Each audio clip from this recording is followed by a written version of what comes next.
There's so many different ways that I have had other artists tell me how to find my artistic voice. And while so much of it was helpful to me, it wasn't until I really started to study who I was as a person, the things I loved within my clothing, the things I loved within my house, and even deeper than that, my childhood and the things that made up Cheryl Wilson. There are so many aspects to what makes us who we are as artists.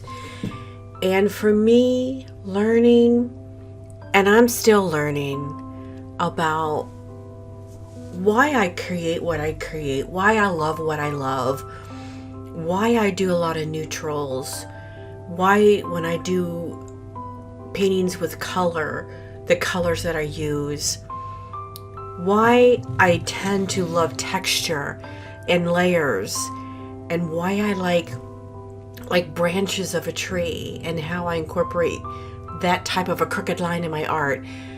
I've learned that it's all a part of artistic journey, who we are as artists, and the marks that we will continually to put in our art that makes us uniquely us.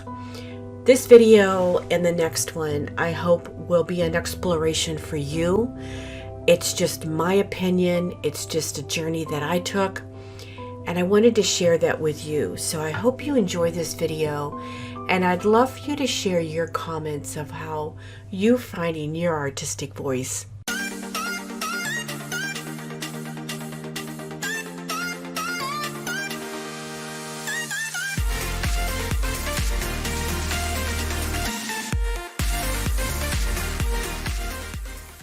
But this video I wanted to put out as just the first of a couple on your aesthetic voice, your voice as an artist.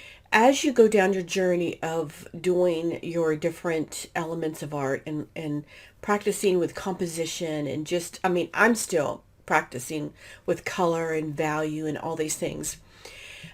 Knowing your artistic voice is such a valuable part of it. Now, I even recently have grown. It's not like you learn your artistic voice, all of a sudden you figure it out and you've got it. It's something that you are going to be learning as you grow as an artist. So I put together a way to start looking at a path to understanding who you are, because I think your artistic voice comes from years ago. It's who you are, what makes you up. I used to think it was just something that happened to me when I started painting and I was going to find my voice like I never had it before. But I learned that it's a makeup of how I grew up as a young girl, where I lived, the things that touched me. And I have several pages of things that have affected my life. The many losses I had, the death of my brother, the miscarriages, what happened with my mother, all these things.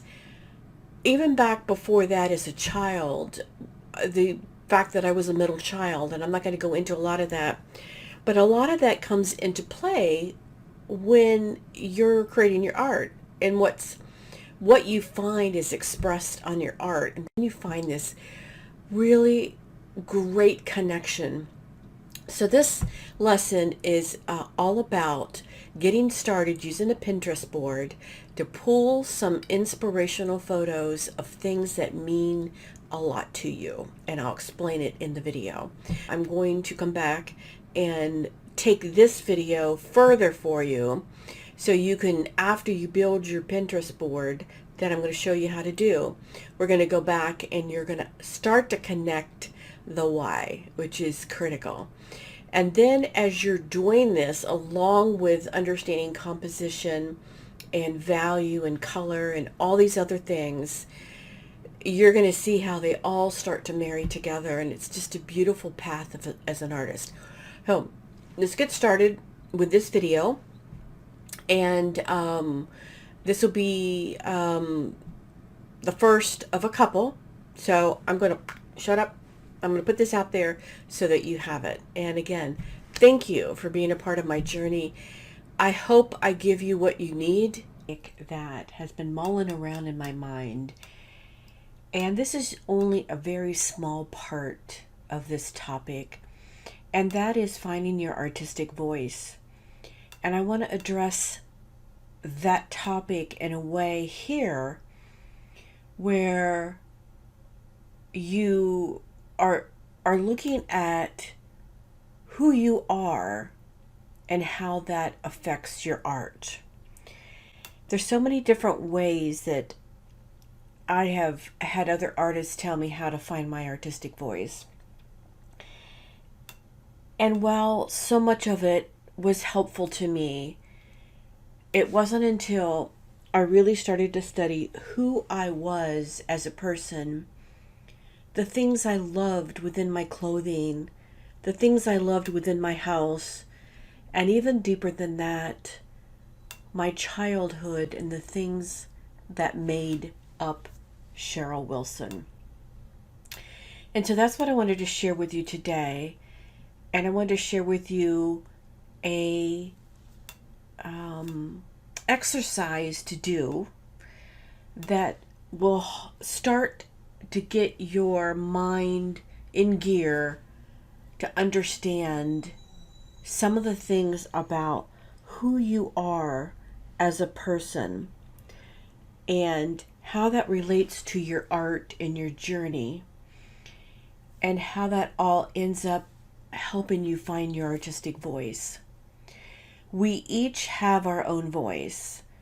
Many times I have gone down a path where I've tried to adopt another artist's voice because I've loved their art. I tried to emulate their art. And because what was missing was my understanding who I was from childhood through my years, and especially into the years as I started painting. That's when I started to truly understand who I was as an artist. So this exercise is just one way in the realm of many of things that you can do, and that is to go to your Pinterest. If you don't have a Pinterest account, I suggest you open one up because this exercise will really help you. And we can talk later about the benefit of having a Pinterest account when you start showing your art. But under this Pinterest account, we're going to open up a separate board, and that board you can call whatever you want, but I call mine Artistic Aesthetic.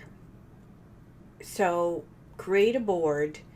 You click the save button, you're going to create your board, give it a name, and then in that board you're going to start saving, and this is the critical part, all the pins, they call it, that are very meaningful to you.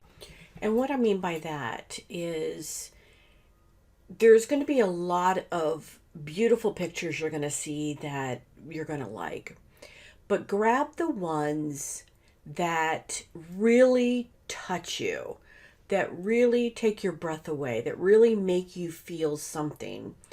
Because that is pulling from who you are, even back as far as your childhood, the things that deeply touch you. And I even threw some of my own art in here to give me inspiration. Because the next step that we go through will help connect all these pictures together. So this is the first part, and I hope that by doing this, you will find some deep meaning in any of the pins or photos, whatever you want to call them, that you choose. And then in the next video on finding your voice, we're going to talk more about the connection between the pins you chose and your voice. It kind of gets deep in this next step, but you've got to have your pinned pictures first to go into the next step. So it's fun. So hang in there with me and just enjoy this process.